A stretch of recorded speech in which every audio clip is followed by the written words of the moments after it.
Hi, everybody. You are listening to the Taking Control of Your Diabetes podcast. I am one of your hosts, Dr. Jeremy Pettis, joined as always by my good friend and colleague, Steve Edelman. And today we're going to be doing an episode on the Diabetes Warranty Program for the prevention, early detection, and aggressive management of the complications of diabetes. So, Steve, tell us about this topic, why it's important, and how long you've actually been talking about this. Well, yeah, you weren't even born, Jeremy, but the Diabetes Warranty Program, we've been talking about this since the very first TCOID in 1995. And the concept is this. I relate to the car. You get a car, they give you a warranty program. You bring it in for the regular scheduled maintenance visits, and your car should run better and last longer. So it's the same with our bodies. And so these different topics that are within the diabetes warranty program are so important to maintain our health, but very importantly, there's three areas, and I call them the global issues of diabetes. You know, obviously, we want to prevent complications of diabetes, and that's the first goal. And if we can't prevent it completely, the next best thing is early detection, because when we detect eye, kidney, nerve, and heart disease early, and we can treat it, and these conditions are much more amenable to treatment early in their natural history. Mm-hmm. And then lastly, once you do detect a complication, early, I hope, is aggressive treatment of the complications. And I was just going to say, I'm glad we're just tackling this topic head on, because let's be honest, when people have diabetes or newly diagnosed, you've had it for 10, 20, 30, 40, 50 years, what are you worried about? You're worried about the complications. You're worried, am I going to be healthy? How, am I going to have normal eyesight, normal kidneys, normal feet? And the message that I think we want to say off the top is that absolutely you can live a long and healthy life, but you have to be vigilant, you have to be educated, and that's what we're here today to do, to empower people to stay healthy with diabetes. Yeah. Well said. Hey, thanks. God, I don't have any a script or anything. I just it's off the top of my head. Well, we all know that high glucose levels over the years can lead to many complications, no matter what type of diabetes you have. So if you cannot prevent a complication, and not all of us are complication free, with aggressive treatment early on, you can halt or slow the progression. And I don't think we've ever had a time in history where we have so many tools and medications and therapies to nip complications in the bud. Yeah, and I think that's also so important, because you've talked about this before, that first of all, there's a lot of shame in getting diabetes to begin with, especially type 2 diabetes. And on top of that, there's a lot of shame that people carry around when they get complications. They feel it's their fault. Gosh, if they did a better job with, their blood sugars, they wouldn't have X, Y, or Z. And I just think that's so bogus. The bottom line is, if you have, a complication, whatever it is, that's really unfortunate. And we want to help you, treat that complication. And we got to get rid of this blame. Yeah, Jeremy, one thing that really, I say bothers me is one thing. It may hurt another way. And there's no harm intended when a person with diabetes gets on the stage, they're getting an award, they're giving a lecture, and they just say, I've had diabetes, for 20 years, and I don't have any complication. And everybody applauds. Everyone applauds. Yeah. Like, they just did something or won some Emmy. And I say to myself, well, gosh, I would be ashamed to get up there and say, hey, I'm Steve Edelman. I've had diabetes 50 years and I do have complications. And those people don't mean anything by it. That's just the way it is. You're applauded and rewarded, emotionally for not having any complications. Right. Well, thank you for mentioning that. I know that, I think it is very valuable for our listeners that you are dealing with some complications, and this becomes a really real part of your life and something that you think about a lot. So let's dive into this. Yeah. You helped me come out of the closet on that. Yeah, thanks. You really did. You really did. So we're going to talk about eyes, kidneys, nerves, heart, and teeth and gums. If you don't think that's part of the diabetes warranty program, just wait. Okay. Well, here's the bottom line with the eyes. It's very simple and very quick. Get a dilated eye exam from an eye specialist who is knowledgeable about diabetic eye disease. And that prevents blindness. And the one theme that you're going to hear me say a few times is that diabetic eye disease has no symptoms until there are advanced problems. Many of the problems we're going to talk about in the diabetes warranty program do not have any symptoms in the early stages. And if they did, we wouldn't need the diabetes program. If diabetic retinopathy at its inception starts cause eye pain, you go, holy crap, I need to go see the eye doctor. Jeremy just poked me in the eye or something like that. So that is the most important thing about your eyes. Well, let me ask you, because, you say dilated eye exam, and it seems recently a lot of, more and more clinics are moving to these kind of like initial photographs that they can take in clinic, or I've had patients call me and say that they got some photos done at Costco. And in some places, those are, kind of taking the place sometimes for a dilated eye exam. And they're using it as a kind of an initial screen. And if there's some issue, sending people to get like a full exam. What do you say to that? Do you think that everybody should get their eyes dilated every year, or some of this technology okay? Oh, that's a good question.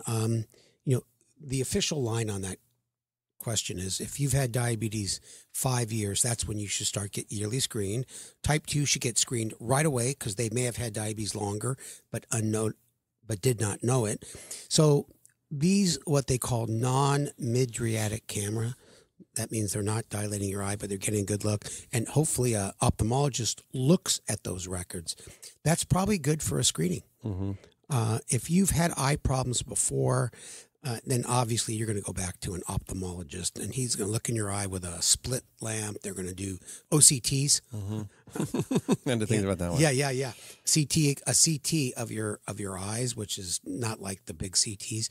But I think for screening, and you don't have any other complications, there's no big risk factors, I think it probably could be okay. What do you think? Yeah, I agree. And I just think that, I do sympathize with patients when, because they're usually putting off their eye exam, and I'm always having to, stay on them to get it done. I hate getting my eyes dilated for a couple of reasons. One, I think I'm just really sensitive to it. My eyes are messed up like the whole day. I can't read. I can't do anything. And two, when you go to the eye doctor, there really is only one kind of information that you could particularly get, and that's kind of bad news. I mean, the best case scenario is you're doing okay. There's no changes. I don't see anything bad. But you're always kind of, if you don't have complications, you're worried, are they going to find something for the first time? And if you do have complications, you're worried, has it gotten worse? So as people with diabetes, we're kind of in this place that all we want is just no news, but that's hard to kind of constantly live your life and struggle with your blood sugars day in and day out, just so nothing happens. We're just working for nothing. And so that's just why I have to remind myself to, I tell people, celebrate these things. If you do get your eye exam and, there's no complications, take a moment to give yourself a pat on the back. Or if you do have something and it's stable and you've been working on it and it's not progressing, similarly celebrate that, because otherwise there's very few wins in diabetes. Right near my ophthalmology office, there's a Baskin Robbins. Oh, yeah. That's where I go to celebrate after each time. Well, you know what? You're right, because when I go, since I've had issues with my eyes, I've had retinopathy and macular edema, I kind of like holding my breath. Totally, right? Until he says everything looks stable. Yeah. So, yeah, you're right. But I cannot emphasize enough, you've got to go once You absolutely a year. have to go. I'm just saying, I understand why people can put it off. But and what's your favorite flavor of ice cream? Remind me again. Rocky Road. Rocky Road, for sure, right? No question. I always look for the marshmallows in there. They never put enough. You know what's good, actually, is a Rocky Road milkshake, where they actually will blend it up and you still can suck up the marshmallows and nuts in the straw. It's pretty good. Never had that, but I'll have to try that next time. Okay. We covered the eyes. Okay. Recap. Then we're going to do the kidneys. Now, it's really true that people can avoid kidney failure, and we now have different ways to prevent the progression. You and I just did a very nice program on that on TCOID Live. But you have to get this is all part of a warranty program. And by the way, I should have said this earlier. People need to keep their own charts and notes. Don't rely on the doctor for documenting everything. Now things are better with EMRs and things like that, but you should keep track of all of the information. So you can avoid kidney failure. Get a yearly test of your kidney function. And this is something that we've been talking a lot about. And there are a couple important tests, but on a chem panel, everyone gets their creatinine and BUN. But then going further, we want to look at the the filtering ability of the kidney to filter out toxins and all the other things that a kidney does, and that's called the GFR, glomerular filtration rate. Sometimes there's a little E in front because, as you mentioned in the last program we did, it's an estimated calculation based on your creatinine, and that's a very important number. Typically, normal's above 60. Yeah. And once you get below 60, they start categorizing you as chronic kidney disease. There's 3A, there's 3B, there's 4, and 5 is dialysis or the need for transplantation. And so, yeah, I'll say about there. Yeah. Is that an estimate of just how much fluid your kidneys are able to filter. So the higher your GFR, the better. And anything above 60 is normal. And as we mentioned like previously, that anything above 60 is normal. And sometimes the labs will just say greater than 60. Sometimes they'll actually go up to 90, 100, whatever. But as long as you're 60, that's normal. And that's a blood test. The other test that measures the structural damage with the kidney is called the urine albumin to creatinine ratio. It's called UACR, and you have to turn in your urine, and they measure the albumin, and sometimes they call it microalbumin, but it's the same thing, and they put it into a formula, and they come out with a urine albumin to creatinine ratio, and normal is less than 30, a medium abnormality is 30 to 300, and not very good results is above 300. Those numbers can change with therapy, by the way. So these are two important tests, the eGFR and the UACR. Anything to add to that? Yeah, and just like, so the second one, the microalbumin is you urinate into a cup, and it's really measuring protein in your urine. In a non-diabetic individual, there'll be 0 protein in their urine. And if you start having damage to your kidneys, the protein can kind of leak out, and it'll appear in the urine, and that can be measured. So these are, again, two things that should be done annually. The GFR is a blood test. The microalbumin is a urine test. And then we already mentioned your eyes. This is done yearly too. So as you're mentioning, like kind of keeping records of this, just having check boxes that your provider might not remember to bring this up. Every year I need to get my eyes done. Maybe that's the same time I get my kidney function done, and staying on top of this. Yeah, and that's that little warranty booklet that you get in your car. Yeah, when you get exactly. in your car, they check it off after charging you $300. Timing belt or whatever. Yeah, but guess what? I have a Tesla. There's no manual. Oh, geez, just rub it in. Now, here comes the same theme again. There are no symptoms of early kidney disease. So diabetic kidney disease has no symptoms until you're at advanced stages. So someone comes in, they're feeling terrible, their legs are swollen. They have other issues going on.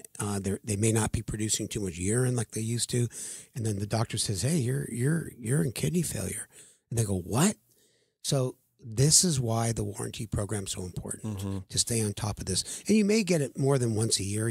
You know, most people get the metabolic panel every time they go see the doctor. Probably not needed, but nonetheless, it's a good way to stay on top of things. Yeah. And, going back to the main thing of prevention, for your eyes, it really is all about your blood sugar control. For your kidneys, blood sugar control is super important, but also blood pressure. And I'm sure this is going to come up many times during the warranty program. Making sure your blood pressure is under control. We try to keep people under 130 over 80. And if you float above that, you might need some medications. Yep. And I always like to mention everybody should have their own blood pressure cuff, either a good wrist one or arm one, and then learn how to use it. So I could tell you a funny story that before that part's important, learning how to use it. Otherwise, you just kind of kick it. Well, you have to do it right. Otherwise, you're not going to get good value. Before they came up with a calculation to do the eGFR, us type 1s from a different generation had to urinate in a jug. And they still do that someday. For 24 hours, right? 24-hour urine collection. And they do a creatinine clearance, which is they measure the eGFR, and it's a true value. And in medicine, anything you collect 24 hours is more accurate than a spot check. But the new spot check for eGFR is very... The microalbumin, the protein, too. The protein. Yeah. Yeah, it's super convenient. So I used to have this big jug in the fridge when I did mine, and my kids always... So you would pee into a jug and put it in the fridge? Yeah.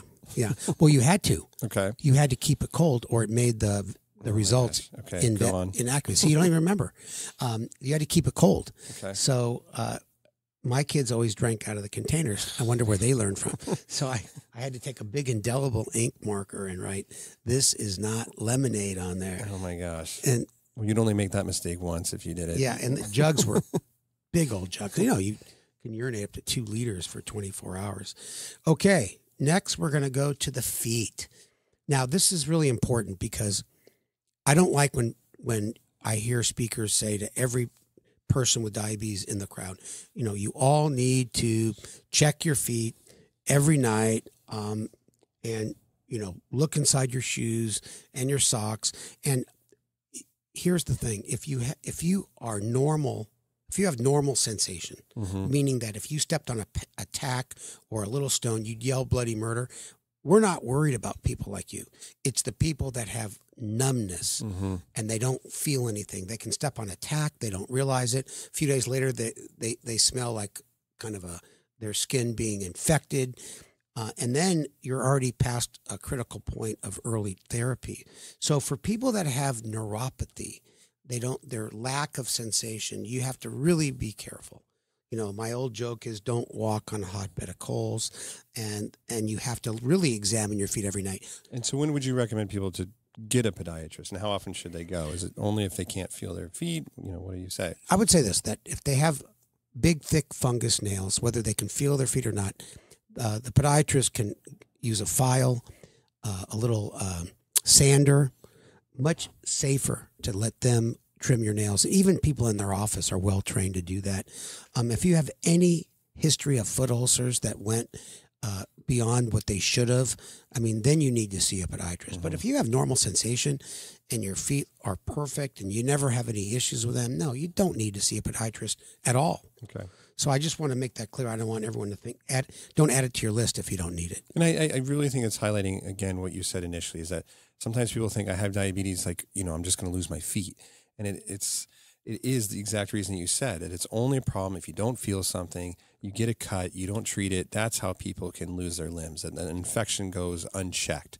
And so as long as you have sensation intact and can notice these things, then you're protected. Yeah, that's exactly right.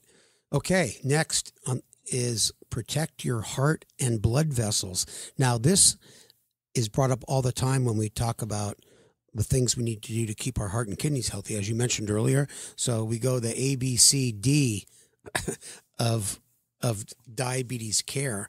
It's simple, but it helps us remember. So A is for aspirin. So we want anybody with diabetes over 50, really is the recommendation, to take a baby aspirin, 81 milligrams a day.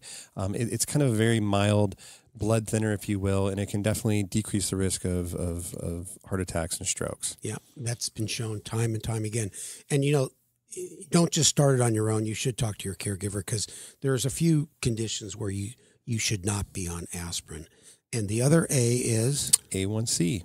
Yeah, and A1C, we all know we're trying to shoot for around 7. Everyone's goal is a little bit different, but obviously, you know, the A1C is just the average. I don't know where we get to. We have to add the T on here, time and range sometimes, but that's a newer glycemic index. And I always like to make the point that with A1C, you know, we're always trying to get it less than 7, but any improvement helps reduce microvascular problems, eyes, kidneys, feet. So if you're sitting at 12 and you go to 11, that is a huge success. Certainly we want to get you down to 7, but sometimes people can kind of feel defeated. Well, I'm not less than 7, so why am I even trying? No. Every 1% you drop your A1C drops your risk of microvascular complications by about 30%. So celebrate those wins again. Yeah, that's a great statistic. Okay, B, blood pressure. Get your own blood pressure cuff, and the normal range. Learn how to use it. Learn how to use it. Thank you for reminding me. And a lot of people, I sometimes make this suggestion. When you go in to see a healthcare professional, you could bring it with you to see if your measurement at the time that they measure it with their fancy machines, automated machines, are close. And then, you know, not that we need to calibrate these machines, but they're usually pretty good. You know, and the normal range, if you can get your blood pressure less than 130 over 80, 130 is a systolic, 80s, the diastolic. These are two measurements of the pressure on your heart and when it's pumping out blood and then when it's relaxing and filling up with blood. Both numbers are important. And there are lots of very good therapies to get your blood pressure at goal. But I think you and I know we cannot emphasize enough how important blood pressure is. Yeah. It negatively affects every organ when it's high over the years. Yeah, and the one, practical thing about it too is, absolutely discuss this with your diabetes provider. I think a problem with blood pressure is sometimes practitioners don't know who's taking care of it.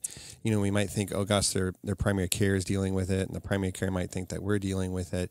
Somebody needs to be actively looking at your blood pressure and managing it, and your diabetes provider can absolutely do that, as well as your primary care. Well, I think that's an excellent point. I've never heard you say it before, but I would say you, as the person living with diabetes, needs to be the person closest to the measurements. Obviously, you're going to need professional help to figure out what needs to be done to get it down. So what about cholesterol? That's C. That's next. Yeah. So A, recap, it was A1C and aspirin. B, blood pressure control. C, cholesterol. And, the lower the better. So if you have diabetes and you're over 40, the recommendation now is to be on a statin. And we can talk all day about the bad press that statins get, but these really are fantastic, wonderful drugs. And there are several others if you are intolerant to a statin. If you're one of those few patients, but there are out there that get muscle aches when you take statins, there are other very good options, at least two other very good options, three others to keep your LDL at goal. Less than 100 for every person with diabetes, less than 70 if you've already had a heart problem. Now, you said the lower the better, but that's not true with HDL. HDL is the good cholesterol, but Mother Nature has your HDL level pretty much set. There's not too many things we do. We know drinking a mild amount of alcohol could raise your HDL. Yeah, exercise. Yours is like 97, right? One of those old fashions and whatnot. Drinking and exercising, it really will raise your HDL levels. But typically, if you see someone that is advanced in their years, 80s, 90s, 100s, and their HDLs are always high. Yeah. So, I always say too, with blood pressure and cholesterol, they're relatively easy to deal with. We got a lot of good options for both of these. Once you get, your regimen locked in, you don't really have to futz with it. But I'll say again that I'm guilty a lot of the time that a patient will come in to see me and I spend the whole visit talking about their blood sugars, different medications, and if they're type 1s, what we can do with their insulin dosing. And they'll leave and I'll be writing my note and seeing, gosh, their blood pressure was elevated, their LDL is high, and we didn't even talk about it. And so when it comes to heart disease, which is the number one killer of everybody on the planet, and especially for people with diabetes, blood pressure and cholesterol are actually the most important thing, even more than blood sugar. So we all need to do a better job, I think, of making sure that we address this at every visit, knowing what your targets are, and potentially and probably being on therapy for them. Yeah, that's well said, because a lot of times we forget about the basics, and those are the hard, solid basics. Now, while you're talking about heart, I'd say in years past, there wasn't much we could do about it. Blood pressure and cholesterol, people got tired of talking about it, which they shouldn't have. But now we have diabetes medications. D. You got to stick with our theme here. D, diabetes drugs. I am. Okay. Just giving people a little taste of the topic. D for drugs. And when I started talking about the diabetes warranty program in 1995, there was no drugs really specific for preventing serious cardiac issues. There were drugs to treat you if you had a heart attack and things like that. So the two new classes of drugs that are officially approved for people with type 2 diabetes are GLP-1 receptor agonists, such as Trulicity and Ozempic, and this newer medication, Mounjaro. Yeah, and then there are Sglt2 inhibitors, such as Farxiga and Jardiance. There's others. And in general, the GLP-1 receptor agonists, besides lowering glucose and really helping with weight, they reduce heart attacks and strokes. And the Sglt2 inhibitors are very much effective in reducing congestive heart failure, which is common in people with diabetes, and reduce the progression of chronic kidney disease. So think about that. We're using these drugs now for people even without diabetes because they have such profound effects on heart and kidney protection. So it just goes to show that these drugs can improve your blood sugars, help you lose weight, help protect your heart and kidneys. So it really is a new day. And you're saying that before, not only did we not have diabetes medications that were shown to improve heart outcomes, there was actually some concern that some drugs might actually worsen, heart conditions. And now that's completely not true. We know that these drugs are fantastic. I think that everybody with diabetes should be on a GLP-1 and an Sglt2, but certainly people with any heart or kidney problems. Yeah. So if you're a type 1 and you have chronic kidney disease like me, am I eligible for a drug like Farxiga, an Sglt2 inhibitor? You are. It's a little bit of a gray area because we don't use those drugs for, specifically for type 1. However, they're indicated for people with chronic kidney disease without diabetes, and you fall into that category, I suppose. Without type 2. Without type 2. Yes. Yeah. Well, just to, let everyone know this, my medical secrets, or it's not really a secret, but I'm on Farxiga, as you know, and my nephrologist gave it to me. I was chronic kidney disease stage 3, and I'm very happy to report my urine albumin to creatinine ratio, which represents the structural damage, went from above 300 to below 30. Wow. I didn't know that. Yep. Well, now we definitely got to go for drinks later. We were talking, you were kind of on the fence later about getting drinks, but now I think we have to go celebrate. Got to go celebrate. All right. So that's, what about E? That's an important one. Well, E is eliminate smoking. And, I think conceptually the easiest, but practically it's very difficult. And, we are certainly sympathetic to that. But eliminating cigarette smoking is probably the most effective thing you can do in terms of improving heart and kidney health too. Yeah. Now, we don't want to just be a bunch of drug pushers, blood pressure drugs, aspirin, cholesterol, diabetes drugs. But we realize that slow, realistic lifestyle modification has to be part of the program. And I could say that on our website, in the video vault, we have so many great lectures by dietitian Adriana Valencia and others. So this goes without saying, including lectures by Mike Rydell, who's an exercise expert in diabetes. So, it's all part of the whole package. Mm-hmm. Okay. Now we're getting to one of the last topics. Why do I say teeth and gums? Because when you have periodontal disease where your gums are infected, the flora is full of microorganisms. Sounds pretty gross, but they're normally supposed to be there. But if you don't have good hygiene or your glucose control is high, making you more prone to infection, then these microorganisms just go out of control, and there's an overgrowth syndrome, and you get terrible periodontal disease. Leads to not only bad breath, but your recession of your gums, and then your teeth become loose, and then you need implants. So it's really important that you see your dentist regularly, get your teeth cleaned at least twice a year. I get mine cleaned every 3 times a year. I pay the extra amount because my insurance only pays for 2. Mm-hmm. And that's when they go in there and they check the depth of your pockets. 2, 3, 3, 3, 3, 2, 4. 3, no, 5, 6. Yeah. You know what? When they're doing the 2, 3, 2, 2, why don't they automate that? They have to call someone else in the room that starts scribbling it down. But you know what?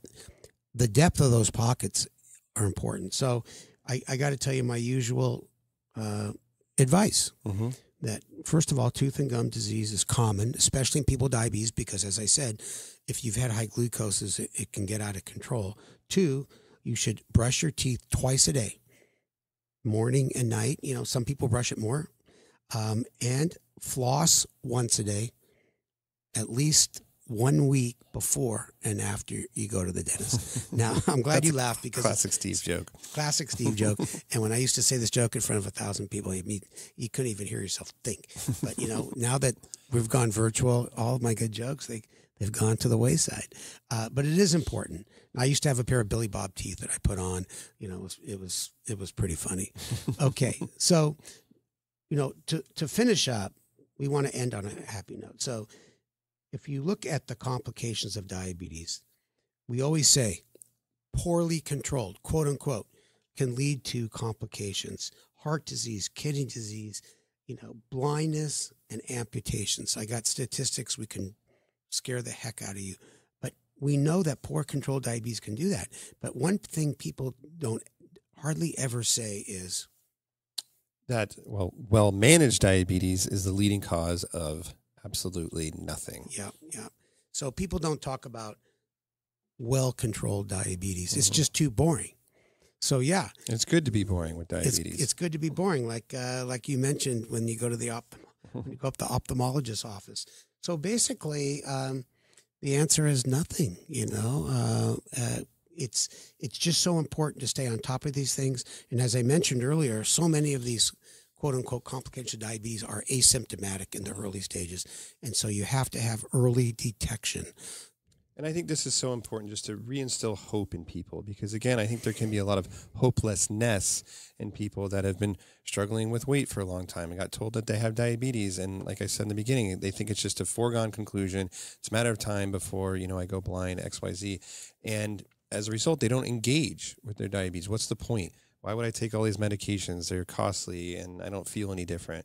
Well, if you realize that these medications are not only keeping you, healthy, but living a long and healthy life. And also there's data now showing that people that do control their diabetes can live even longer than people without.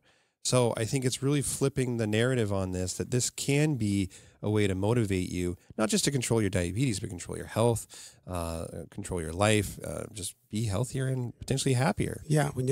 Out of respect for Bill Polonsky, our infamous touchy-feely guy, he came up with this phrase and T-shirt.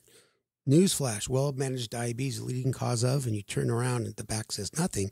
And Bill always shows a quote, and I think that's a great way to end our program, from Sir William Osler. Some guy wearing some funny outfit from, a century ago.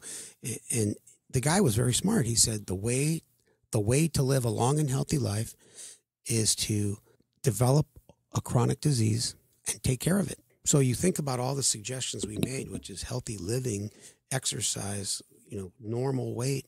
That's the best way. And people with diabetes are living longer than their non-diabetic counterparts who now all of a sudden have been given instructions on how to live a long and healthy life when before they were diagnosed, they weren't doing that. Yeah. Well, I like that quote. It's a good way to end. I hope you guys enjoyed our diabetes warranty program. Thank you, Steve, for creating this, 25 plus years ago, because it still holds true today. We're modifying it slightly, but the messages are still there. Thank you, buddy. Yeah. All right. Have a good day, everyone.